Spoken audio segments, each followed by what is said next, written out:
Most people don't try, not because they're lazy or don't care, but because they're scared of failing, of being judged, of not being enough.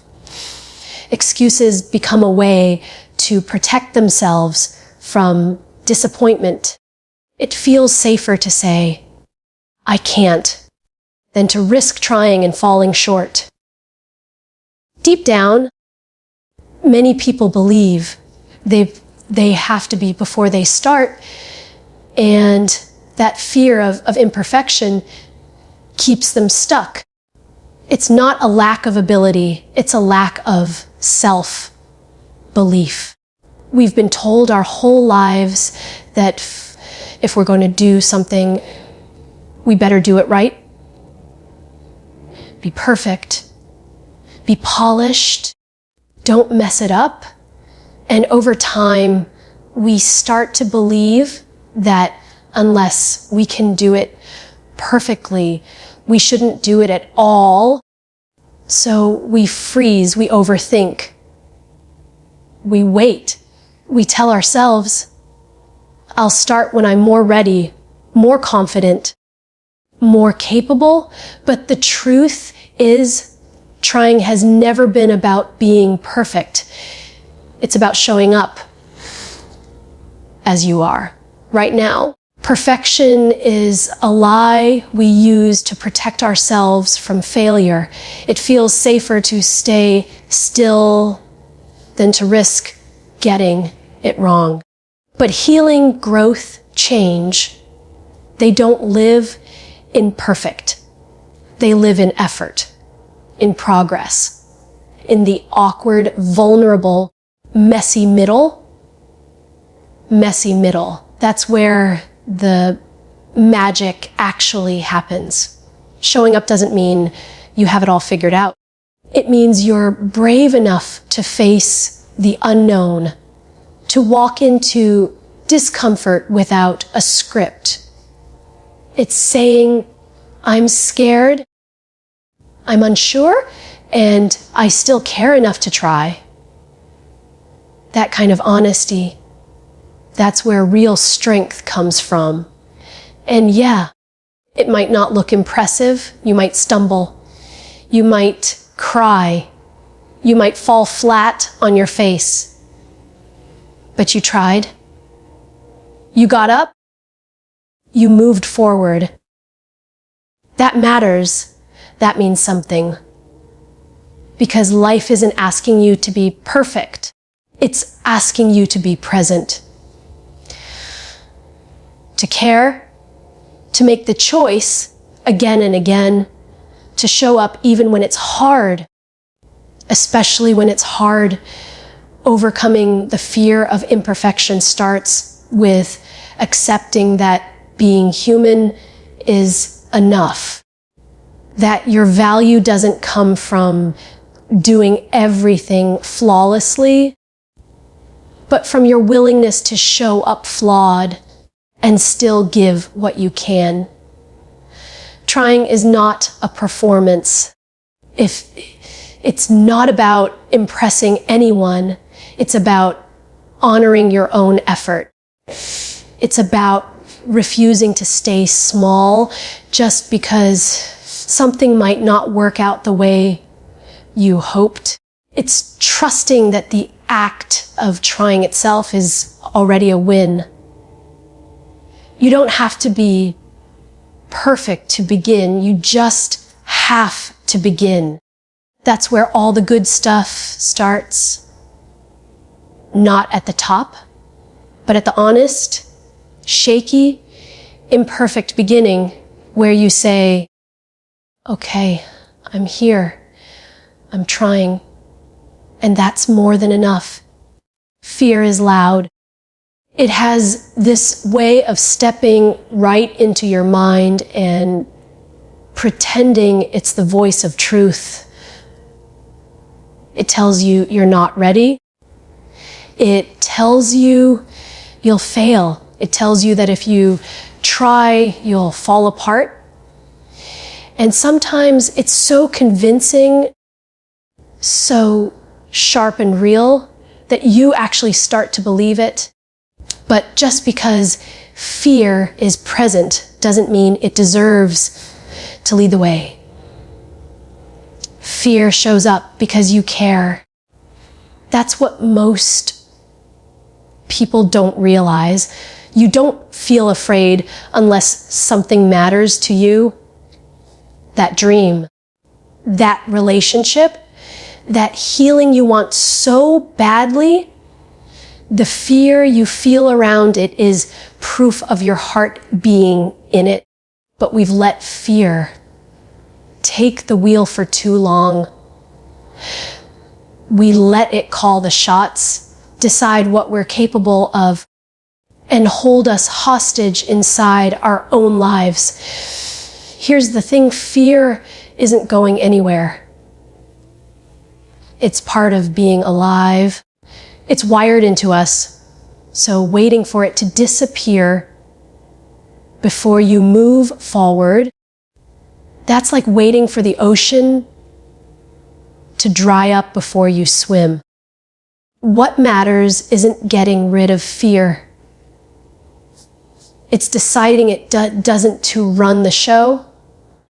Overcoming fear doesn't mean you stop feeling it.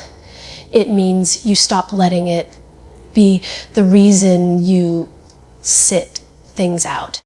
You acknowledge it, you hear it, and then you gently say, "Thanks for your concern, but I'm going anyway."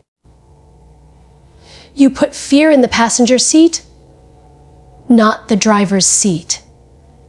Because on the other side of fear, that's where all the good stuff lives. Growth, joy, fulfillment. And none of that can happen if fear keeps steering you in circles. You can't build the life you want if you're only listening to the part of you that's scared. Courage isn't being fearless. Courage is showing up even while fear whispers in your ear. It's choosing to walk forward with shaky legs and a pounding heart because something inside you is louder than the fear. Something that says, "I'm meant for more than this." So let fear be part of the journey, but don't let it lead. Let your heart lead. Let your hope lead. Let your purpose lead. Fear might always ride along, but it doesn't get to touch the wheel. We live in a world that celebrates big wins, loud moments, breakthroughs that look amazing on camera. And so we start to believe that if our progress isn't huge or visible, it doesn't matter. But that's not how real change works. The truth is, small steps count. Sometimes they count even more than the big ones. Progress isn't always a big speech or a big move or some overnight success story. Sometimes progress is just getting up in the morning when you didn't want to. Sometimes it's replying to a message instead of isolating. Sometimes it's drinking water or taking a breath or choosing not to give up just for today. We don't give ourselves enough credit for these things. But these small moments, they're the ones that build your life. They're what create real, lasting change, because healing and growth don't come in one giant leap. They come in 100 tiny decisions that no one sees. You don't have to do it all at once. You just have to do one thing at a time. And maybe that one thing feels too small to matter, but it's not. that tiny bit of effort adds up. That quiet, consistent movement forward, that's where the power is. That's where strength is built. Overcoming the belief that you have to be amazing all the time is part of the healing too. You're not meant to be perfect. You're meant to be real, and real people move through life one step at a time. Real people fall down, rest, get back up, and try again. It's okay if no one notices your progress. It's okay if your growth looks boring from the outside, because you know what it took to take that step. You know how heavy it felt. And the fact that you moved anyway, that's brave. That's enough. So stop waiting for the big moment. Stop waiting to feel impressive.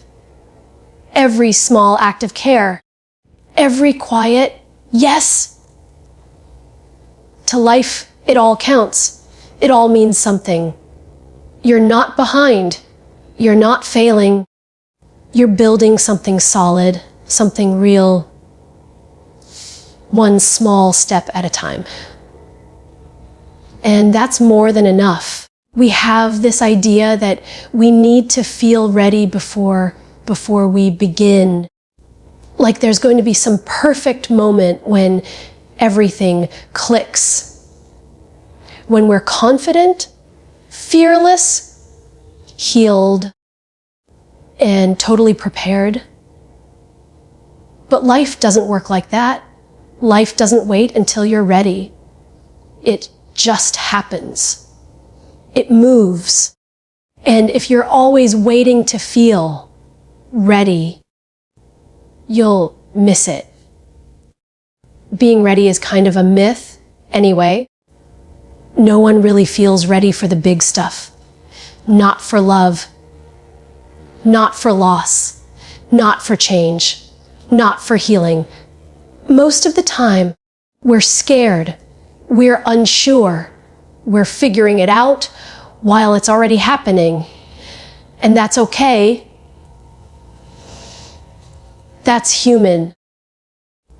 You don't need to be fully prepared to take a step forward.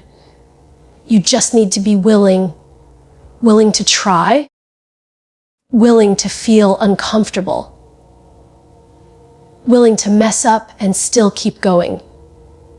Because the truth is, you learn by doing. You grow by showing up, not by waiting on the sidelines, hoping for the fear to go away.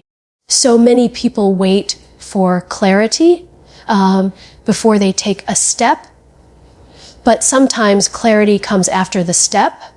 Sometimes life meets you halfway, but only after you start moving. You can't plan your way into becoming the person you want to be. You have to live your way there, overcoming this need to feel ready. It means giving yourself permission to be in process, to start before the fear goes away, to show up shaky, unsure, even messy, because every single person who's ever done anything brave or meaningful started before they felt 100% ready.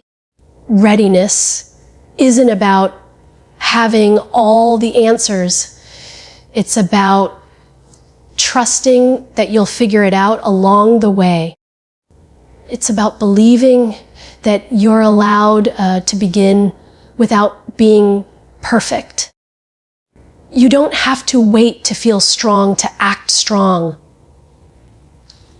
Sometimes the action creates the strength. Life is happening now. It's not pausing for your fear or your doubts. It's moving, changing, offering you moments to step in And the longer you wait, the more those moments pass you by. So take the step, even if it's small, even if it's scary, even if you don't know where it leads.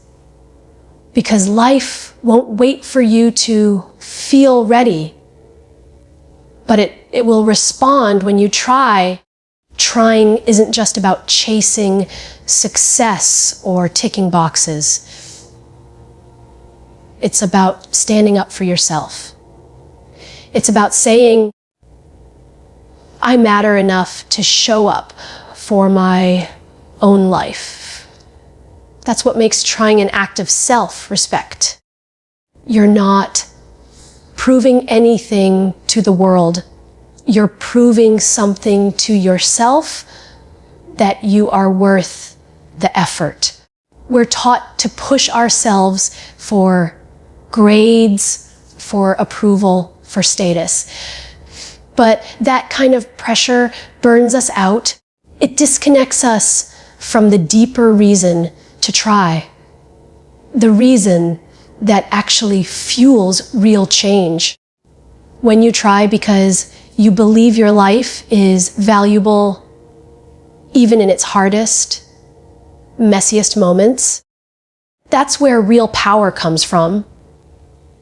Trying doesn't mean everything is okay. It means you care enough to take a step, even when things are broken, even when you're tired, even when your heart's heavy.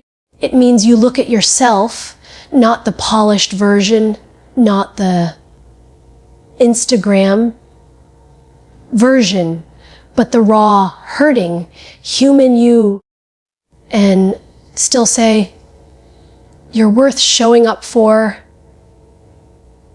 That's what makes it so beautiful. Because no one sees the quiet choices you make. No one claps when you get out of bed with a heavy heart. No one cheers when you sit through anxiety or show up to a hard conversation. But those moments, they are everything. They're acts of self, love disguised as ordinary life. And it's not about pushing yourself harder. It's not about hustle or perfection. It's about compassion. It's about saying, I know this is tough, but I still choose to care. I still choose to try even just a little. That little effort, that's sacred. That's where healing starts. Overcoming the belief that you have to earn your worth is part of the process. You don't have to be productive to be valuable. You don't have to be perfect to deserve love. You trying, even in small, clumsy ways, is enough. It's proof that you honor yourself, that you believe deep down your life is something worth tending to. So even when no one's watching, even when it feels like nothing's, if you're changing, if you're trying, you're respecting yourself in you're the most powerful way. You're saying, I matter, my life matters, and I won't give up on myself. And that is something to be proud of. We're so used to measuring everything by the outcome. Did it work? Did it fix the problem? Did it change anything? And if the answer is no, we tell ourselves it wasn't worth it. We think, why did I even bother? But hope doesn't live in the result.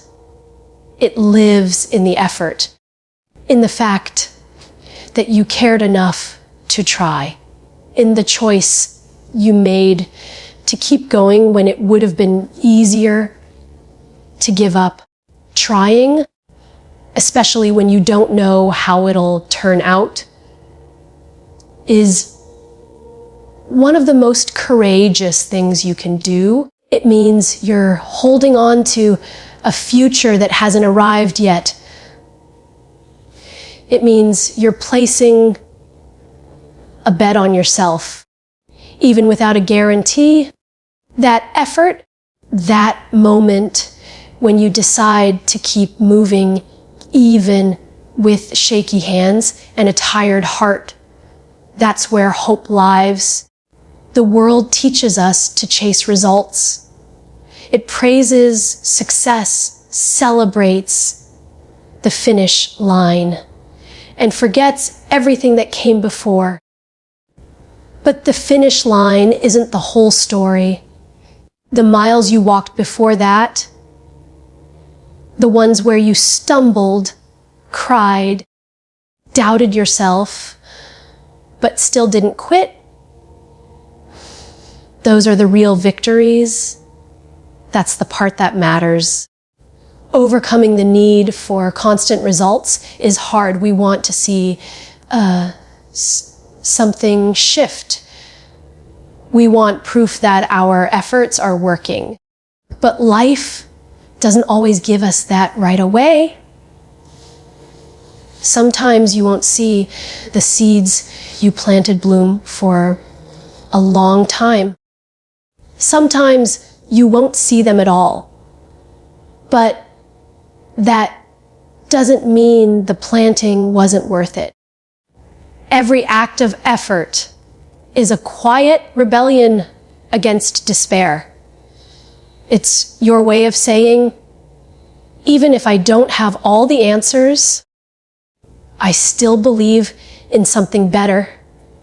I still believe I'm worth the effort. And that belief, that's hope, not the loud, glittery kind, the quiet, steady kind that holds you through the hard days and reminds you that you're not done yet. You don't have to win to be worthy. You don't have to reach some perfect ending to make your journey matter. What counts is that you tried. What counts is that you didn't stop believing that your life could feel lighter, fuller, more meaningful, even if you haven't gotten there yet. Effort is love in action. It's care turned into motion. And the fact that you're still trying, still choosing to show up, that says more about your strength than any outcome ever could. So if all you did today was try to breathe, try to heal, try to care, then you've already done something beautiful. Hope is alive in that effort. It's already working, even if you can't see it yet.